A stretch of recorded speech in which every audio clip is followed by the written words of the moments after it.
Alright, hey, what's up everyone? Before this Xbox 360 versus PS3 video actually starts, I just want to make a huge announcement for that all you guys have to know that myself, srayw, and the tech guy 411, make sure to go on his channel, which you're probably watching this on his channel as well. But we are now partners for videos. Yay! We're actually doing a lot of collab videos now. We're working on some really cool things. This is our first official video with us two working on it together, which is the Xbox 360 versus PS3. So I really hope you guys enjoy this. We're working pretty hard on this. We were working all day on this. So we're going to be doing our own videos as well, like our own separate videos, like just like regular, but we're also going to be adding these collab videos as well. So just to let you guys know that, it's on our YouTube descriptions, on our channels and everything. So I hope you guys really enjoy this. It's a really big announcement. Hope all you guys enjoy this. So without further ado, let's get right back on into this video.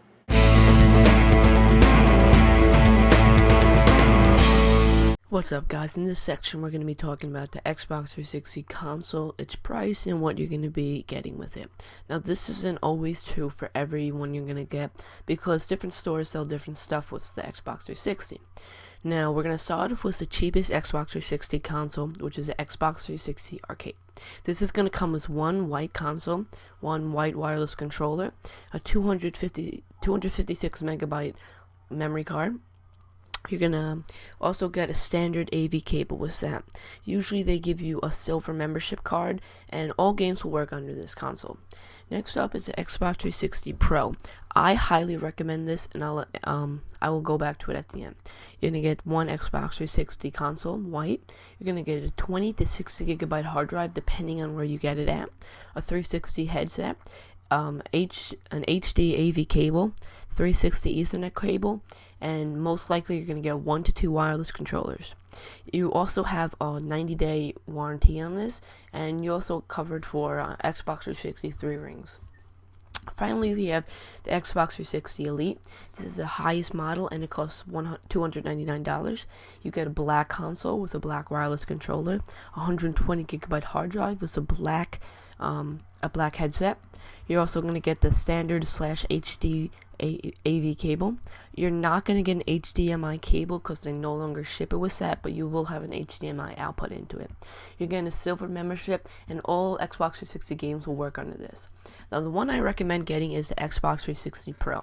This is because Xbox 360 Arcade is most likely going to get the 3 rings on you, and also you're going to end up having to buy a hard drive anyway, and it's going to cost you more than what you would have paid by just buying the Pro Edition.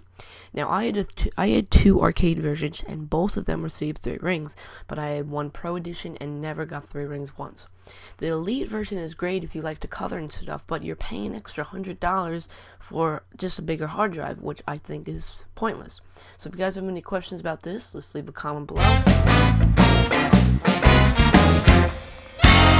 Hey, what's up everyone, Steven here, srayw, and in this section of the Xbox 360 versus PS3 video, I'm going to be showing you all the bundles that Sony has to offer for you guys and how much each bundle is, and what my overall thoughts are on each bundle and which one is probably right for most of you. So without further ado, let's get right on into this.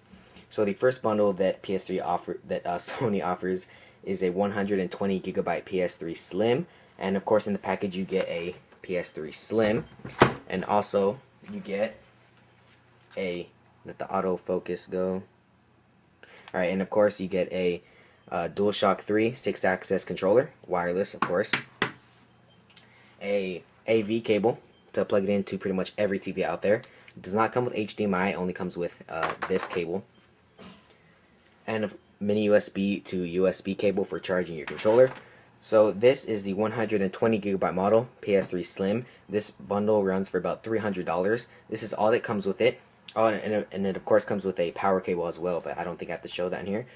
And so this is pretty much $300 total. There's a second bundle that is a 250 gigabyte system, which is a huge hard drive for PS3, and that is that comes with the same thing that's in here, except 250 gigabyte hard drive, and it is $350. So $50 more for a bigger hard drive. And then there's a third bundle that comes with exactly the same thing, except a 80 gigabyte version of the PS3 Fat. It is not the PS3 Slim, it is the old one, the PS3 Fat, the glossy one, and that is about $300. But on my honest opinions, I think that the 120 gigabyte bundle is probably the best because it's only $300. You get a huge hard drive for a console. Unless you store a lot of movies and a lot of music and a lot of photos and demos and games on your PS3, then definitely go with the 250 gigabyte version if you have the extra $50. But I'd honestly just go with the 120 gigabyte version, and it comes with all of this. And that's pretty much it for this section of the whole PS3 versus Xbox 360. Hope you enjoyed this part, and catch you in the next one. Hey, what's up everyone, Steven here, srayw, and in this part of the Xbox 360 versus PS3 video, I'm going to be talking about the PS3 controller. Now, as you can see, this is the PS3 controller. It's regular Sony controller that they've been using ever since the PlayStation 1. You've got your triangle, square, X, circle, L3 and R3, which are like joysticks, and also click to do different functions as well. You got your arrow pad, select, start, and your Sony or PlayStation button that you press to turn on your system, also to check some system menu, like to open up a system menu as well. Up here you got L1 and R1, L2 and R2. Then flip this over, you have a mini USB port which you use to charge your controller. You can also use the controller as it's charging, so which is pretty cool. They have a DualShock 3 little text right there, and 6-axis. DualShock 3 just means that it rumbles, and it rumbles very well. And 6-axis means it's slightly motion controlled, kind of like the Wii, but they haven't really taken advantage of that yet. I heard that Sony's actually going to be doing something with that in the near future. And there we have 4 LEDs that tell you what number controller you are, and if you're on low battery or not. So actually this controller feels really good in the hands. I'm going to be honest, I like how the Xbox 360 controller feels in the hand a lot better because it's bigger and I have really huge hands, and this feels kind of small. It is easy to access every single button no matter what position you're in. I mean, don't get me wrong, the PS3 controller is a good controller. I just like the Xbox 360 controller a little bit more, but it does feel really good in hand. There is no sharp edges, so it doesn't dig into your palm or anything. But overall, a really good controller. Battery life does last quite a while, I must say. But I have my PS3 on an awful lot, so I charge it every 2 days, and I have it on for a couple hours every day. Actually, pretty longer than a couple hours actually. So that's pretty much the overall of the overview of the Sony PS3 controller. What's up guys, in this section we're going to be talking about the Xbox 360 controller. This can cost you anywhere between $40 and $70 depending on where you get it at. You got 2 analog buttons right here, a D-pad, a back, and a start, your Xbox 360 button, and your primary 4 buttons, which is your Y, X, A, and B. Over here you have an LB, RB, sync button, an input for play and charge, an LT and an RT, and then you have your battery pack right here. You have 6 screws here, and then 1 hinge screw right in here. On this side, you're going to have your input for your mic. Now, let's start off with the colors you can get this in. Basically, you can get this controller in any colors that you really want. In particular, they have black, red, white, and green. Now, one thing I like about it is the input button right here for play and charge, so you don't always have to be buying new batteries every 2 weeks.